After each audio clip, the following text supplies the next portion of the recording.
Okay, let's kick this off. Welcome everyone. I'm Mike, and we've got Rob. I teach people how not to screw up the business, and Rob deals with the tech side. So between the two of us, we kind of thought we'd have a bit of a chat around how people can avoid a few nasties with emails. And the three parts to IT: there's people, processes, and technology. And I think probably the first point we've got actually based around that is the fact that there are three distinct parts of IT security, and if you miss any one of those parts, you've got a weak point and you'll get breached. So good luck with that. So can everyone hear me all right? Definitely. Yeah, cool. Okay. Look, one of the first things I want to say around this stuff is that when we're talking around IT security, one of the biggest problems that we have that we see is what I would not so politely call the give a shit factor. Basically, people need to care about this stuff a lot more. They don't really see it as their problem. That comes back to people like me, I guess, largely just trying to do a better job around getting people to understand that they're a massive part of the solution. When we get breached, it sucks. You know, we're not just talking about our organizations, we're talking about our home use, talking about our kids as well. So it's really important that people just realize that we all have to do our thing and try and be aware of this day in, day out, like embed it into the culture of the organization. And then being suspicious. So, you know, this is massive. There's a lot for people to know around this stuff. There's lots of rules, and you can go into examples, and, you know, it's pretty much endless. Whether people will remember this stuff, yeah, probably not, you know, there's so much, but if you are at least suspicious, that will drive you to stop and think before you act. The criminals always want you to act before you stop and think. But if you do this, you've really won the battle, right? I mean, literally, you will just go, yeah, I'm not sure. And what are you going to do? You're going to go and ask someone who knows more about this stuff than you do? That's great. You've done the right thing. They'll tell you, hey, that's a scam. Don't click on that. You'll learn. You'll get better. Next time you won't get tricked. Maybe you can help someone else. So it's just a massive part of it, just being suspicious. And that, like when we train people, that's literally what we say. The core outcome here is just having you guys suspicious, because that'll drive your learning and drive better decisions overall. Cool. Rob, do you want to do some tech stuff and have a talk about multi-factor and how that can protect people with email compromise? Absolutely. So yeah, that was a good intro and a good lead in there, Mike. Oh, thanks, mate. And it's definitely the give a shit factor. It's, you know, people are just in autopilot all the time with tech, and everyone loves to blame tech, and technologists love to blame people, but I think we're equally responsible. So you can throw as much technology at it as you like, and it's not actually going to make the problem go away. Every day, you know, we see there's adaptations of technology, like it's moving fast, it's moving fast, it's moving fast. And you think hackers aren't keeping up with that? That's what they do. That's what they do. So they're changing their pitch, they're changing their angle, and they're changing the tech they're using to try and compromise you. And now they're attacking people as much as they are attacking technology. Why? Because people are easier. It's easy enough to put in tech, but it's hard to educate people enough so that they understand, and it's hard to make them give a shit. And yeah, that's an easy point of attack. So I love I love what you're doing. I love the education, and I'd love to see more of that and more people doing that proactively rather than reactively. And the stop, think, and act thing is a big deal as well. So when people are in autopilot, they don't stop, they don't think. But the other thing they don't do sometimes is act as well. So people are afraid to ask people for advice or, hey, should I be doing this? Snap out of that. Just talk about it. It's like men don't like talking about their feelings. Talk about your security or your cybersecurity, right? It's not a big deal. I'm talking about my feelings. So sorry. Sorry, inappropriate time. Keep going. Are you okay? Day was yesterday, mate. Oh yeah, right. No, that's all you couldn't have missed it. Couldn't have missed it. Yeah, the corporate virtue signaling. Anyway, so yeah, it's okay to ask people. Like, you know, if someone rings me and says, "Oh, hey, I got this thing," I'm not going to go, "Ha ha ha! You don't know what you're talking Yeah. about, ha!" Like, I don't care, right? I just want the best outcome for people, and most security professionals will want the same. So never be afraid to pick up the phone and ask somebody. So as part of your ACT process, do that, or look it up, or take an action that's not going to put you at risk, or it's going to mitigate the risk. That's a really good point, because you're talking about corporate culture there. And that's something that we like to bang on about, is that if you are going to belittle someone when they ask a question, you've lost the battle. Like if someone says, "Hey, I've got a question, you know, is this a scam?" Or, "Hey, I think I clicked on something," and you beat them over the head with a book, man, they're gone. You've lost them for good now, and they will never be on side with you. But if you treat that as an opportunity to nurture them and reward them for doing the right thing, you've got them on your side. It's such a big part of it, how people act. Absolutely. Absolutely.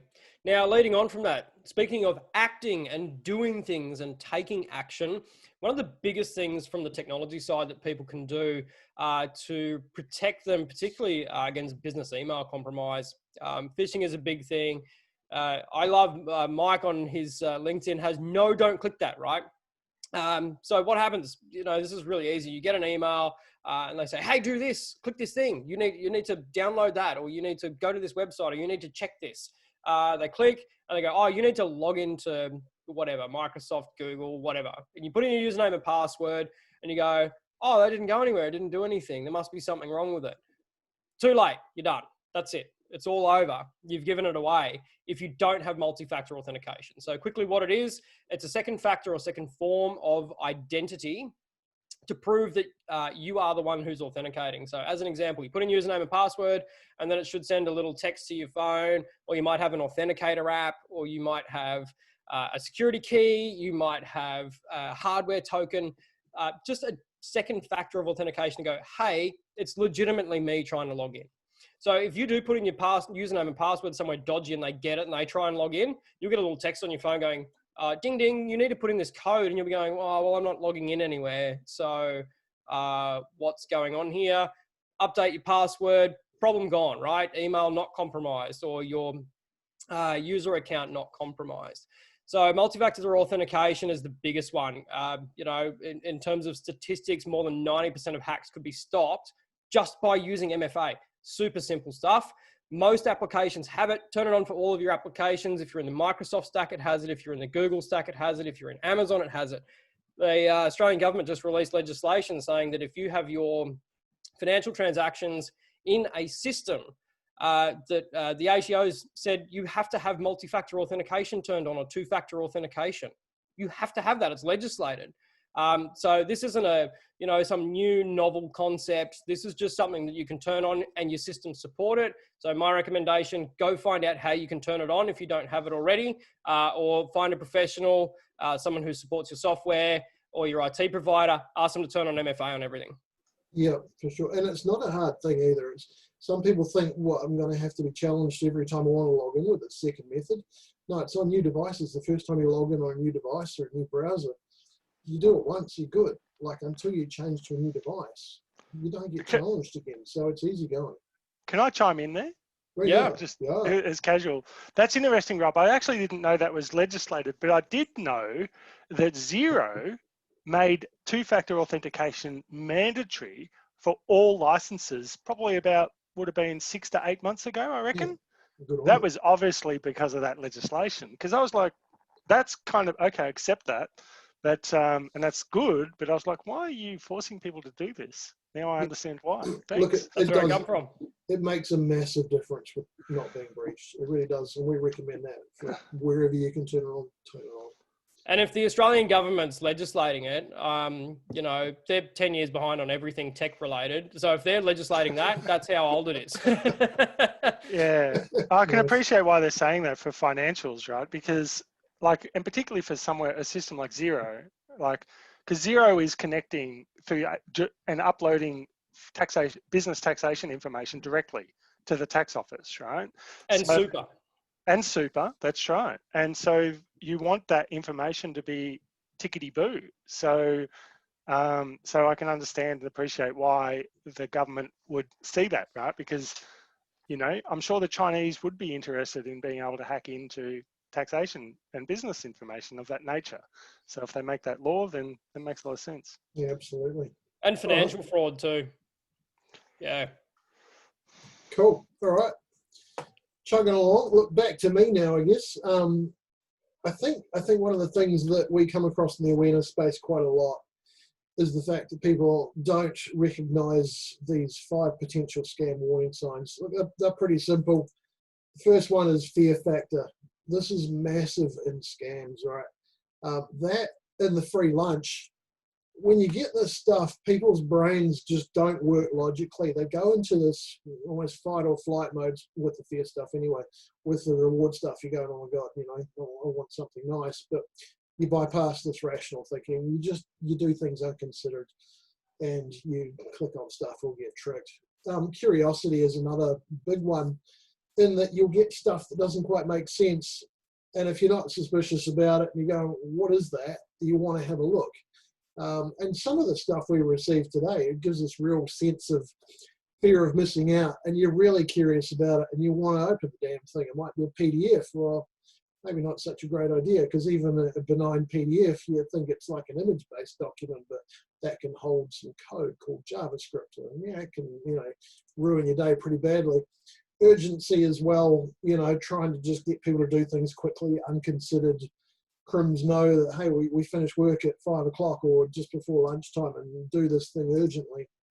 And authority as well, pretending to be the boss, you know, do it now or your ass is grass, that sort of stuff. But really, I think it's almost an order of how prevalent these are. The fear factor is massive. And if people are aware of that, like, companies don't do business like this.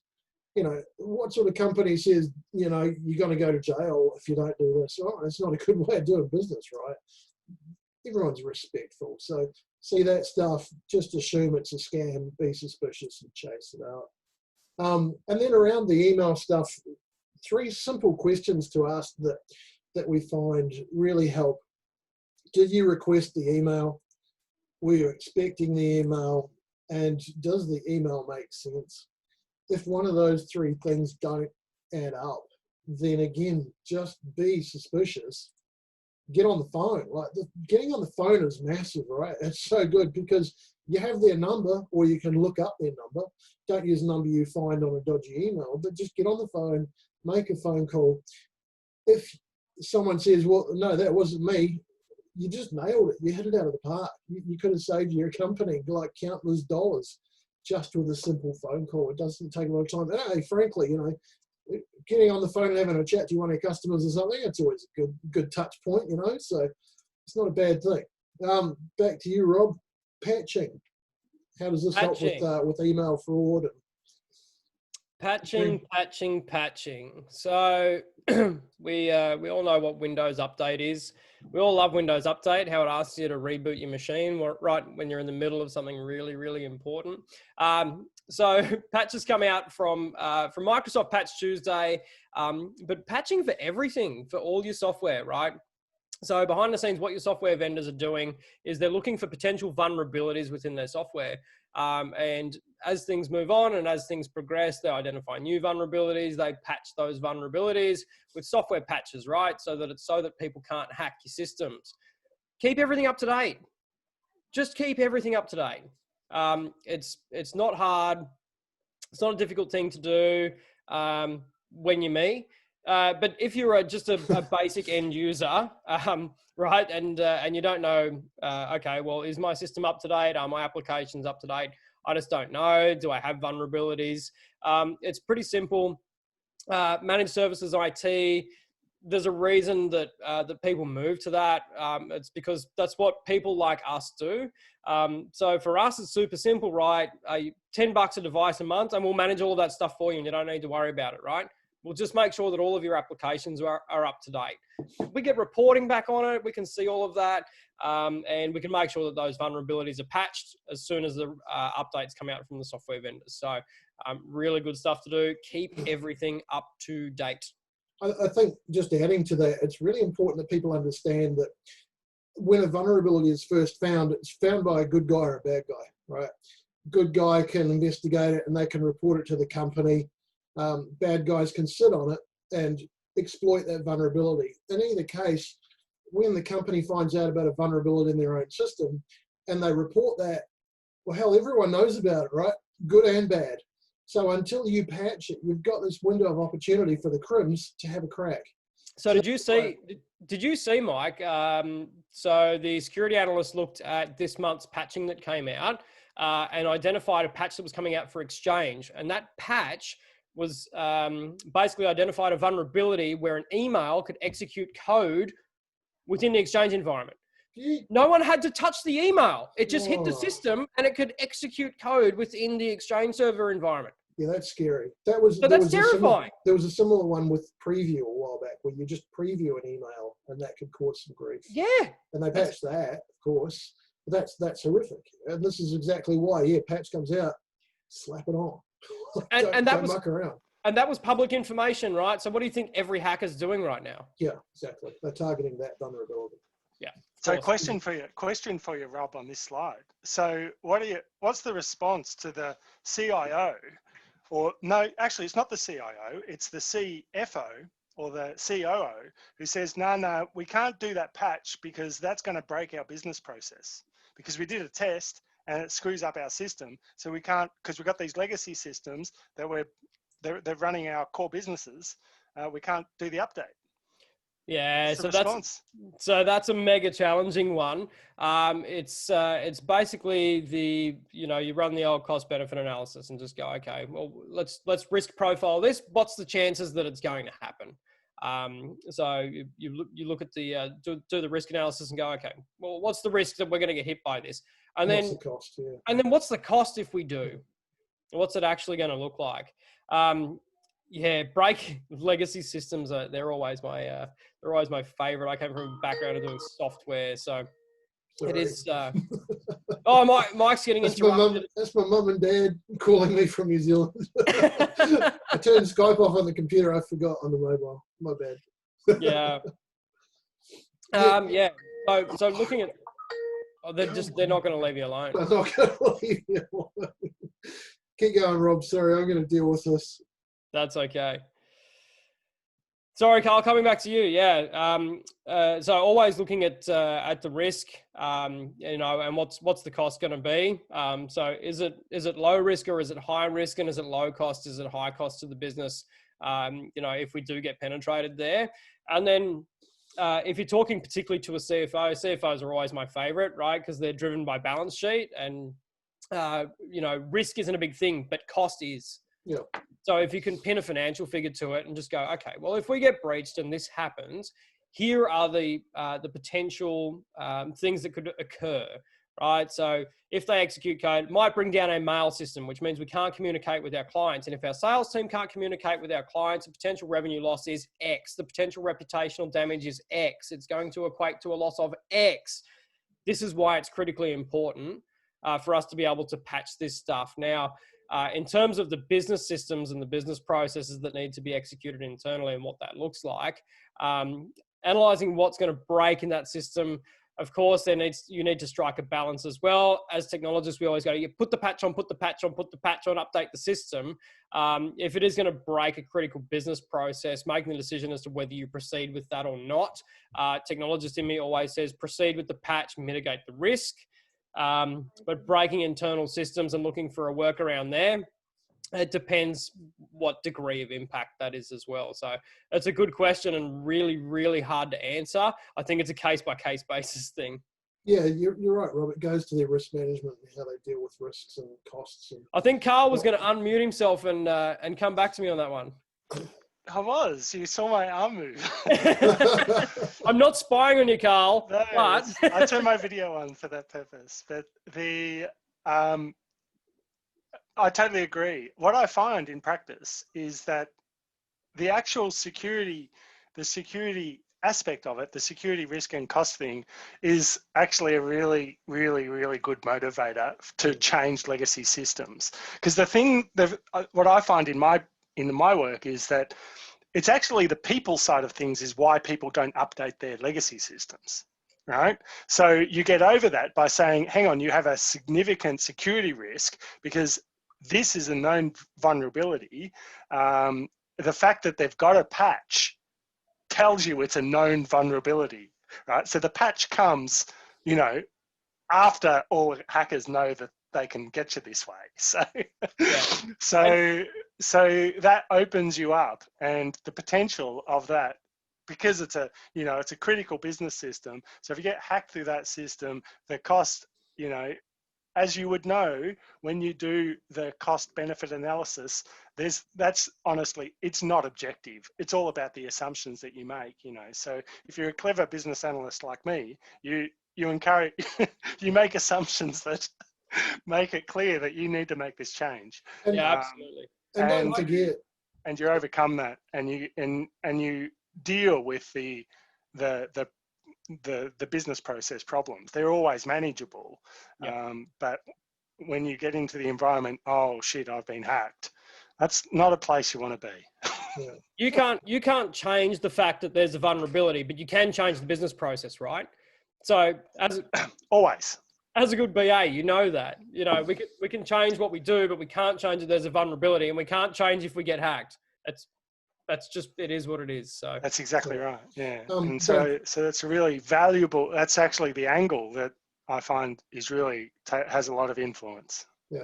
Don't forget that patching is a control. That's a risk control, and there are other controls. So maybe you can't do the patch, but maybe you can implement some other tech solutions as well that would mitigate that risk to a satisfactory level, I guess.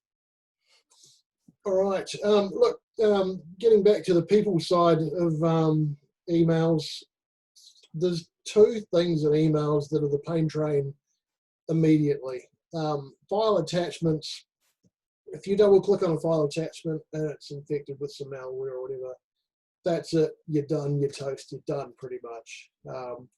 The other thing is clickable links. And clickable links, we find, are a massive vulnerability for people. There's so much misunderstanding around how to handle these things. Always use this thing. It's literally just the poo hitting the fan. Straight away, you're in trouble. So when you see those two things, just take a pause, right? Just have a think about it. Again, be suspicious, stop, think, react. And if you're not sure, get some help. There are some other scam indicators as well, like asking for personal information when the from address does not make sense. But people should probably be aware that it's really easy to forge the from address to make it look legit. You can, with tech, again back to Rob, you can block that stuff if you do a few things on your network. demarc. Yep. Yeah. 5 common scam indicators. Again, you'll find these things laced throughout these scam emails, these phishing emails. Fear, reward, curiosity, urgency, authority. Here's a really interesting one. Poor formatting, grammar, and spelling. This one only really probably got my head around this, well, not too long ago. If someone is sending out an email to 1 million people trying to get them to click on a link, right, it should bloody well look fantastic. Like, the fact that it doesn't is because these guys are muppets, okay? English is not their first language. Okay, cool. But geez, how hard is it to do a good job, or at least ask someone to do a spell check for you? So look, there's no excuse, but good for us. We can see these mistakes they make. The interesting part is, if you get an email and it's like the Nigerian prince scam, or I've got $10 million and I'd like to share it with you if you help me get it out of the country. They actually will on purpose have poor formatting, grammar, and spelling. What they want to do is pick up the most gullible people in the population. So if you don't notice this email sucks horrifically, then you're super gullible and they want to speak to you, right? So obviously that's not a good place to be, and you really want to be picking up on this stuff.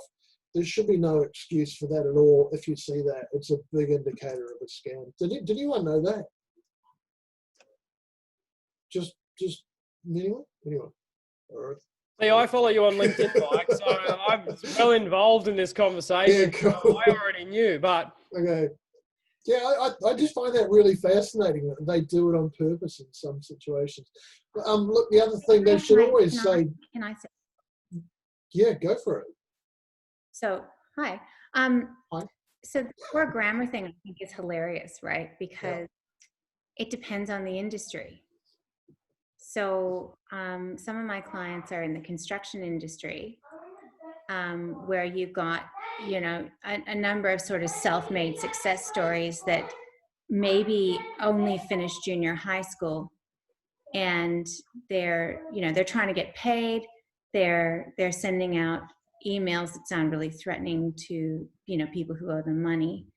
And the emails on the face of it, on the surface, they actually do look like scams, because the grammar or the diction's it's just not maybe necessarily what it ought to be. So I think that a really important thing is to kind of, I guess, have your 5 points of the star, right? That just because a communication you receive from somebody only kind of triggers one point and makes you think, you do need to sort of explore the other points of the star too. Yeah, absolutely. Because, and that's why I always say get on the phone. My client would be appalled to think that someone thinks they're a scammer simply because the grammar was poor, right? Yeah. Yeah. You got a wolf there or something. Look, you're right. It is you're sort of weighting this stuff up in your head and going, what's the likelihood of it being a scam? And like I said right at the start, get on the phone. Like, you know, it's going to come from someone you know. Does it make sense? Yeah. Did you request it? Yeah. Were you expecting it? Yeah. You know, it's got some indicators that look a bit dodge. Doesn't mean throw everything away. It means if you're unsure and you can communicate on the phone, get on the phone and just chase it up. Or if you delete it, what's going to happen? They're going to chase you up. So you're going to find out either way. But yeah, you're right. Some people, that's okay. Scammers, though, famous for it. They generally do suck at this stuff, which is great for us. The other thing I was going to mention is you often get inconsistencies in emails. So you'll notice that like the from email address, the domain name in that won't match up with links. So if I send an email out, Mike from WebSafe Staff, it's going to have a link on it to some content on my website that goes to WebSafe Staff. And, you know, the signature goes to WebSafe Staff. You'll often find that with the scammer emails, they've just copied some stuff from someone else's email, and those three things do not match up at all. Over to you, Rob. Tech stuff, antivirus. Tech stuff. Put on antivirus and proper antivirus, not kid stuff that you buy retail. Buy, particularly if you're a business, buy proper grade, business grade antivirus. There are some distinct advantages to getting the business grade stuff. The scope of what they cover is a bit broader, so they got some cool functionality. All of the security providers release their best tech into their business grade stuff. There is a reason it's more expensive. It's more expensive because it's better. You get what you pay for. You get what you pay for, and the angle of the approach that they take is enterprise-wide security, not just endpoint security. So you think about endpoint being your desktop, maybe.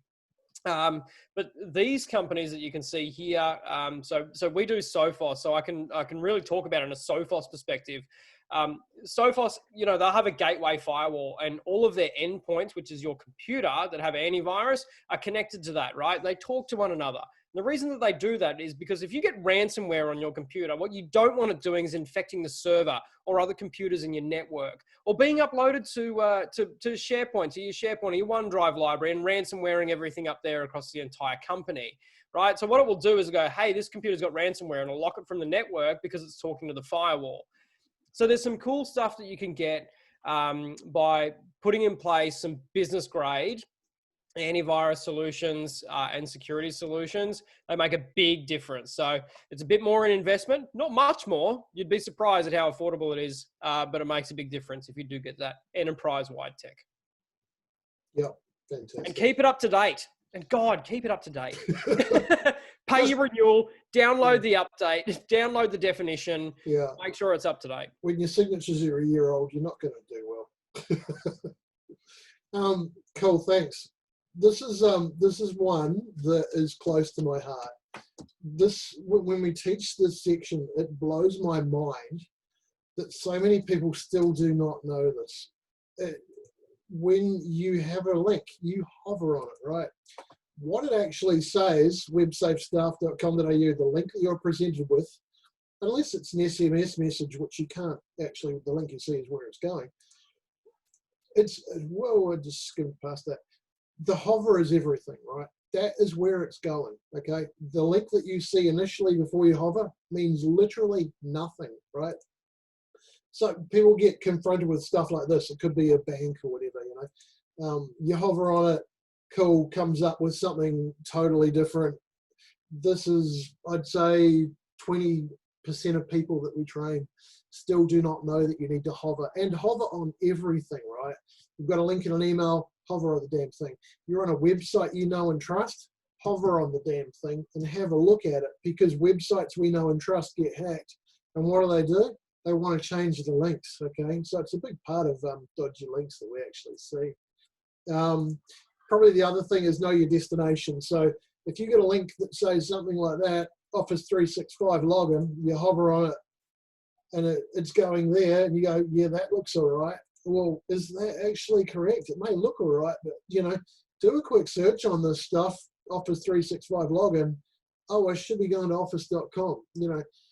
Kind of like multi-factor authentication. I don't need to do it once unless you're changing the device. Yeah, irrelevant.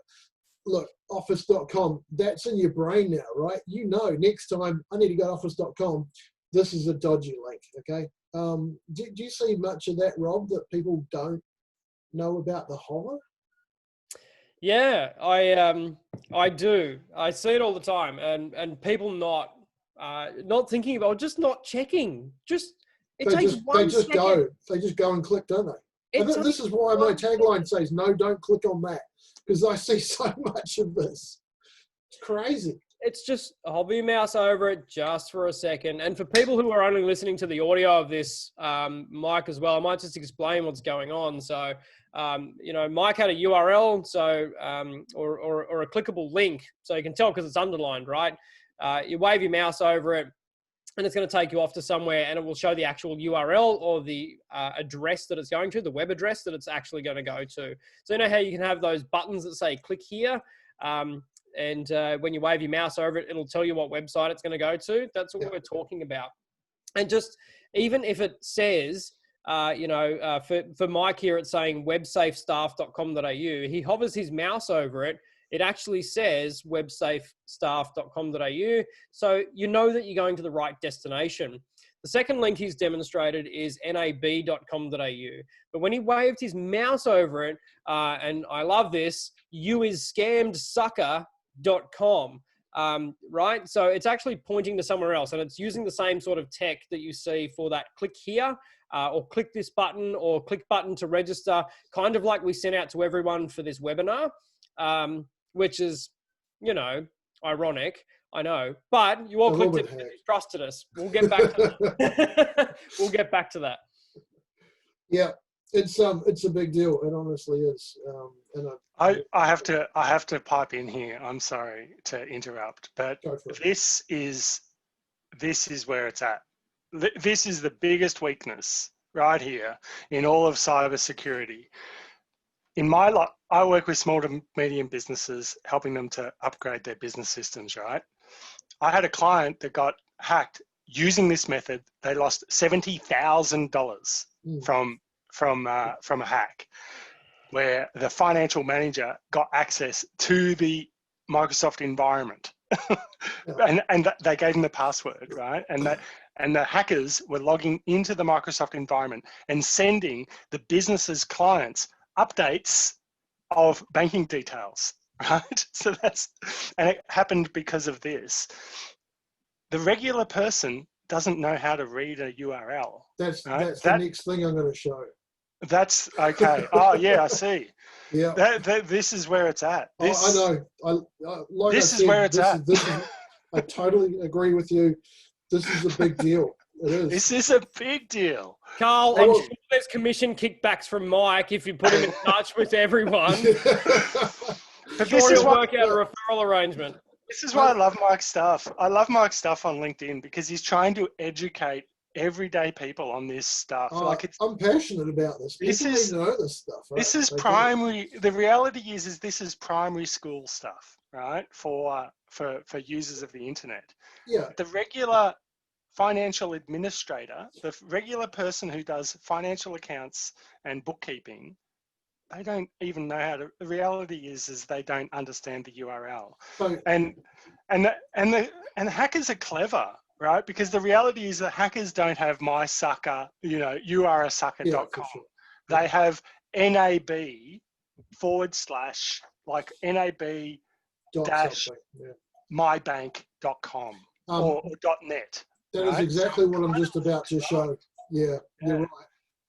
Look, I'll get into the example because this talks exactly what you're talking about. When we teach this stuff, we show people how to read URLs. This stuff isn't actually difficult, right? We take them through about 5 specific examples and build it up. I'll just show you guys one example, but this is the way most people will get tricked, and this is what we build up to when we train. Here's a link, right? We want to go to mybanking.com. So what are we going to do? We're going to hover on that, and that's where it's going, okay? So that was the hover URL. And then we showed people how to read this stuff, right? And just quickly for you guys, ignore the stuff at the beginning, right? Ignore HTTPS, blah, blah, blah. And I will just say quickly, the reason this works is because people read left to right, right? So they're going to read left to right and see www.mybanking.com and think we're all good, right? So don't do that. Ignore the bit at the start. Go and find the first slash. If there's no slash, you go to the end, right? So here we've found a slash. Great. This is where we're working from. Now you look to the left of the slash and you're looking for this domain extension. Now, as I said before, we build up to this, so this is a bit brief, but in this one here, we've got .info. That's one part in the domain extension. It could be .com.au. That's 2 parts in the domain extension. The simple rule is, if there's one part to the domain extension, go left 2 dots. If there's 2 parts in that domain extension, like .com.au, go left 3 dots. So here we've got .info, 1 part of the domain extension, go left 2 dots. Cool. So while this thing reading left to right goes to mybanking.com, when you apply the rules, it's going to loginnow.info. That's got nothing to do with mybanking.com. This is really easy to do for a scammer because they register loginnow.info. They slap some folders on in their website in the files and folders. That's what websites are, files and folders and database. And they just run a website out of this My Banking thing, and you can't stop that. But this is massive. This is where we teach people, and you just see the light bulb moments go off in their eyes around the room. That's going, and they're kind of freaking out because they're going, "Holy shit, where have we been clicking on all these years?" It's quite confronting to a lot of people, that stuff. So, Carl, that's what you're talking about, right? 100%. 100%. So yeah, it's a big deal. Look, related to that as well, shorten URLs. Another way to trick people, you get all these bit.lys and things. You can turn a long link into a short link, right? But when you hover on that thing, it doesn't tell you where it's going. It just gives you the exact same information. So a lot of these links that we're sent to these short URLs, and people just, well, even if you are hovering on them, you don't get any information. So what we always say is just expand them out. I personally use checkshorturl.com. You plug it in up the top here. We've been a little lazy. You plug it in up the top. You click expand. It tells you the long URL. Then you can read it, and then you can make a decision whether it's safe. So yeah, it's good to know that. The other great one at the moment, I love those QR codes. These things are all over the place. And I kind of have some issues with this stuff because these are short URLs. This is a link to a website. And if you take your phone and you just hover on that and you get taken to a website, how do you know where you're going and how do you know what's on that website? So Nicole, you're probably not a big fan of QR codes, I gather. No, not a fan. No, and it's, you know, we are presented with a lot of them at the moment. Like, you know, go to a restaurant, you got to sit down and take a photo of these QR codes, and I'm just like, Hey, that's a concern that I have, because I actually see malicious actors potentially exploiting small businesses. yeah, You know, and even treating them in a really legitimate way, saying, yes, hey dudes, use our product, use our code, send your customers there. Remembering that sort of not all crime is about directly stealing somebody's money, but it could be about just hiving off their personal information or gathering data about them that they wouldn't otherwise give. So that does worry me. In the COVID space, I would love to see city-based chambers of commerce maybe getting behind one or two providers, where, you know, they've said, yeah, we vetted this provider. So if you go into a restaurant and you're asked to hover over a QR code for the purposes of contact tracing, that you know that that's legitimate and that someone's gone to some extent to find out about this company, who they are, where they store their data, who they sell it to, and all of that. One thing that I'm noticing from a privacy perspective is a lot of people will go to this exercise because they are required to, but then they end up being marketed to or contacted in some other way that's outside of their reasonable expectation. yeah, And that's not sort of in the realm of cybercrime necessarily, but it's unsavory. yeah, right? absolutely. That doesn't help to build trust. The issue I have around these things is, though, even though you could, you know, have some vetting process to say, yeah, we're all cool, we've done the right thing. Me as a scumbag could print my own QR code, make up a dodgy website with some malware on it, and go and sit in a restaurant and stick it on the table and stick it over their QR code. Mate, you could go to any pub in Sydney and do that, and you'd get 1,000 people, much more than their COVID safe limit. They've been getting busted left, right, and centre. Much more than the COVID. They just go and sign up. They don't care about their privacy. They're like, yeah, we've been drinking. Let's go and sign up for stuff. Like, I've had a big problem with this. And I've been talking about it with a mate of mine who's a lawyer. We went out for lunch the other day. We're like, where's the privacy policy? Like, we used to remember when we would hand write into a book, and I'm like, they literally want me to put my mobile number and email address, and you know, they want to know what brand of car I have, and you know, what my password is, and they're like, why are you asking for this? Yeah. And I saw 50 names and 50 mobile numbers and email addresses, and it's like, there's no thing about privacy, there's no thing about marketing consent, there's no thing about anything, and I've already received stuff from them. Yeah, it's a real shame. It needs to be done a lot better. You know, the difficulty though there, Rob, is that if a business isn't required to comply with the privacy law, they're not going to have a privacy policy, or they're going to just avoid that as kind of an extra detail that they just don't have the money or the time for. So unless businesses have a $3 million turnover or more, or they collect health information, which you could argue collecting the COVID safe data, you know, the collection at the door of name, address, etc., because of the purpose for which it's collected, you might be able to argue that they're collecting health information about a person. You might be able to argue. Yeah.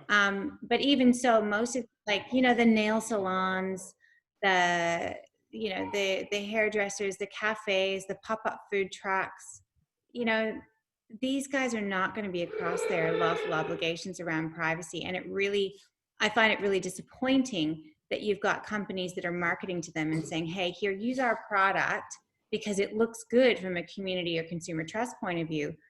But the company using it, the food truck or the hair salon, they don't actually have the nous to back it up in terms of privacy practice, right? Yeah. So they can collect the data in a safe way and maybe secure it in a somewhat safe way, but all the other elements of privacy law that they should be complying with, let's say around transparency, as an example, or not further using that data, they're not going to have the ability to do that. Yeah, for sure. Just a plug for Nicole, if anyone's interested, she's definitely one of the high-profile privacy people around Australia with Ground Up Consulting. So if you've got some privacy concerns, are we connected on LinkedIn, Nicole? I don't think so, Rob, but I'll connect with you now.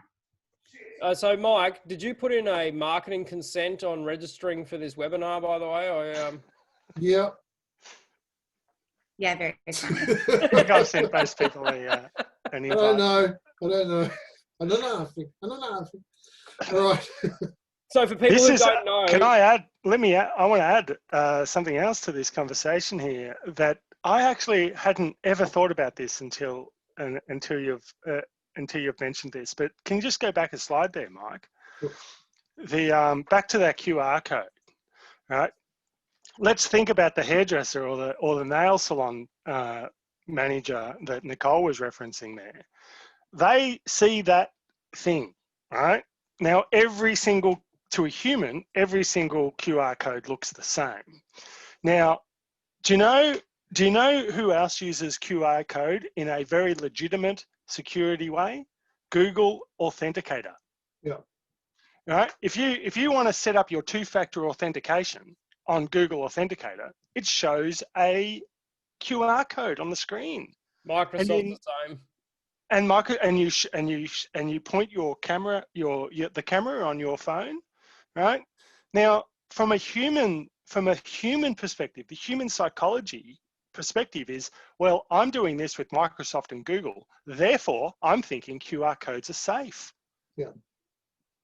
Man, I didn't realize how much of a vulnerability this just introduces to one of the things we teach to cybersecurity. Yeah, one of the things this we is teach ridiculous. Is consider going to a trade show and these things are up on the wall saying, scan this to get your free, trade show pack or something. This stuff is so easy to do. These QR codes are I live in Wagga Wagga in New South Wales, and I can tell you cybersecurity is not a thing in Wagga Wagga in New South Wales.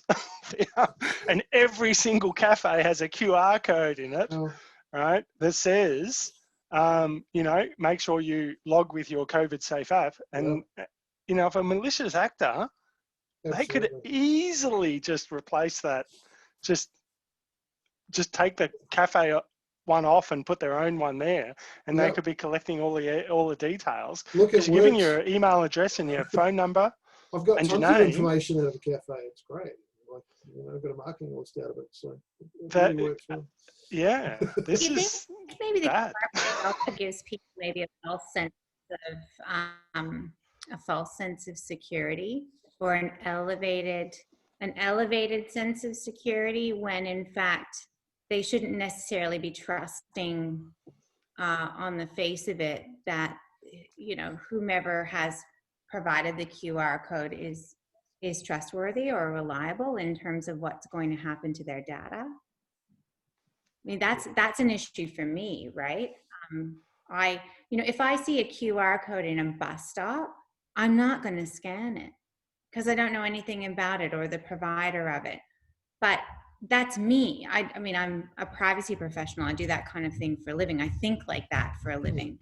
But other people might say, oh, QR code, I'm going to scan that and see what I can get. Maybe there's a coupon that I can redeem, or a sweepstakes that I might win, right? Yeah. This is why I do what I do.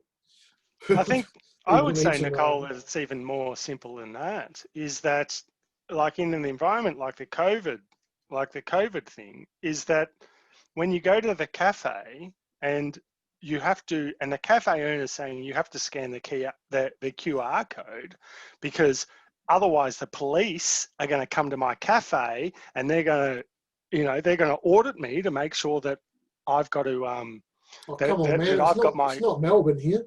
My list. This happens. No, this is the cafes here in country New South Wales. This is happening in. Wow. Right. So, and they've all got QR codes, right? But I'm very confident when I say that the cafe owners, they're not really monitoring that. They're just doing it because they have to, not because they want to, or because they even know what's going on. So if someone actually snuck in and switched over those codes, there's no way that's going to get captured. And everyone's they're doing the QR code because they genuinely think they're actually doing the right thing. Yeah. Right? So Yeah, they think it's more appropriate for records management too, right? That by doing everything electronically, that the data is going to the right place in a secure way quickly, as opposed to, being on a list that we can all see that anyone can take a picture of. Yeah. All right. I think we should probably keep moving on, because I Let's keep reckon moving. But we've this is probably a done big QR codes to vulnerability. death. But it's good that you guys have got some questions around this and getting some awareness around the issues around this stuff, which is great. All right. What else have we got? Rob, did you want to speak to about this one? This is the process side of it. Maybe we both speak to this. Rob, you still there? Oh God, he's actually gone. Hello? No, Rob is not here. Where'd he go? He is gone. Bloody He said, co-host is gone. You're gone for more than an hour. You're taking too long. God, it's terrible. I don't know what's happened. Hopefully he'll come back. Look, I'll briefly speak to this. We're gonna wrap up pretty soon. If someone a company you deal with has their email hacked, that's a big deal. If they can download all the emails and see the communications to you, then they can craft an email to you that is believable. And that's a massive problem, because, did you request it? Did you expect it? Doesn't make sense. Yeah. You're going to get it, and you're not going to be suspicious. So this takes next level suspicion to look for anything that can be wrong. Maybe, the grammar's slightly out, or, the timing is slightly out. Typically what they're going to do is try and send through, hang on, let me just check. No, he's gone. He hasn't come back in the waiting room. Typically they're going to try and send through a invoice and hope that you pay it. So from the process side, the really important part here is to say, for any new or changed information coming into our business that can damage our business, we confirm it typically with a phone call. So, hey, if you get an invoice and you've never paid to that bank account before, that's new information. So get on the phone.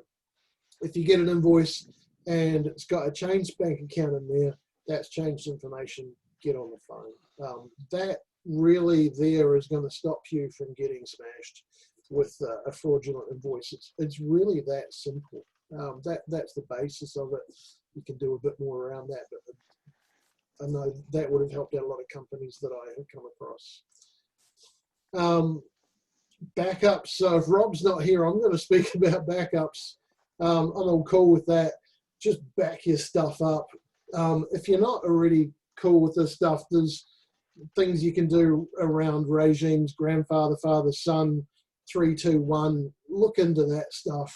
Make sure your backups are disconnected. They call it air gap. Some people say that's not a thing, it's not possible. But look, at the end of the day, get your backups done. Make sure you can restore from different points in time. You keep your weeklies and monthlies and yearlies. And if something does go wrong, at least you've got your data that you can get back. It's just a massive thing. Test that your backups are working. Try and restore the damn thing. There's no point having your backups running and then when you actually go to need them, you can't restore them, or you found that they weren't actually running. And this happens a lot, and it's the downfall of very many companies, unfortunately. Well, that's the end. I don't know if we've got questions, but we probably had quite a few through the session, so I think we've done all right. How you guys going? That was really great, you guys. Thank you. Thanks for attending.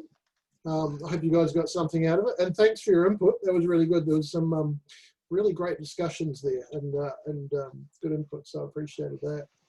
But yeah, until next time, or next beverage, or next lunch. Thanks for tuning in. Thanks very much, Mike. I really appreciate. I appreciated that. I did get some good stuff out of that. Excellent. But I want to take the opportunity, because we haven't. I know you online. We are connected on LinkedIn, and I know we haven't met. But I do want to say, keep on doing what you're doing, because it is making a difference, and your content is really good. You are one of the very few people on LinkedIn who doesn't promote themselves, who actually generates. LinkedIn is just full of people promoting themselves and just trying to sell their own shit. You're actually trying to educate people on something that's really important. So I love your stuff, and I think you're doing a great job, and I just want to give you a bit of kudos Well, thank you. I appreciate that. to say keep on doing it, because I can appreciate it's probably it might feel like a pretty hard slog for you at some times. But look, my brain works in mysterious ways, and I do like to keep things interesting. I find, hey, look, hey, Rob's coming back. Hang on, I'll finish. Participants, he's back. I should have given the kudos when Rob was there. Maybe I need to do it again. Yeah, look, I will just say that this is a very boring topic for most people, most companies. They literally, you start talking about this stuff and they switch off. And if you can't talk about this in a simple and engaging and funny way, you're wasting your time. So, and hey, I am passionate about this and I want to share my knowledge of this. I'm always seeing ways to relate cybersecurity awareness to general life as well. So I'll just throw out random weird stuff. So it's nice that it's appreciated. It is. I appreciate it. Thank you. Now, thank you, Mike, and thank you, Rob, as well. I thought that was great. Rob is back, so he can have a couple of parting words, and then we'll wrap up. Yeah, thanks everyone. So I'm on headphones. I'm in a different location in the house now. The NBN, the No Business Network, decided to let me down. So I'm tethering from my phone. So thankfully, I do get good Wi-Fi on my phone. Well, we're finished now. We spent the last 5 minutes talking about how crap you are for jumping off. Fair. It's fair and reasonable. No, it's been good, and look, it's been really enjoyable. I'm glad this was so casual. Thank you for those of you who turned up to join us. Really appreciate it. It was nice to meet everybody that's here that I don't know. Always good and a pleasure to see those people that I do know. And Mike, we need to do this again, man. We do. Well, this is recorded, so everyone's going to hear it in both podcast and video form. It will be shared everywhere. Everyone who's in the meeting will get marketing emails from me. Oh, just in case nobody wants to win. Sales and marketing guy. So I'll definitely add you to that many lists. It's okay. I like you guys, so it's all good. Well, you can reciprocate, I think, by coming as a double act on the Privacy Matters podcast that I do for Smart Cities and Critical Infrastructure. You and Mike can come and talk about cyber for employees that work in that space. Love to. Yeah. I think that'd be a really, really great reciprocation for all the marketing I'm about to receive. All right, done. I'll take you up on that. That sounds great. All right. I'm going to go and have some dinner. I don't know about you guys, but my liquid diet is not sufficient. Eating's cheating, Definitely Mike. saying the case for me, Mike. Appreciate it. Thanks very much, Mike and Rob, for just doing it. Even though it was a small crowd, but it was a high quality crowd. What do you mean small crowd? There's 300 people on the session. What are you talking about? Exactly. Exactly. Right. Cheers, guys. All right. Thanks, Until next time. See ya. Bye. Yeah.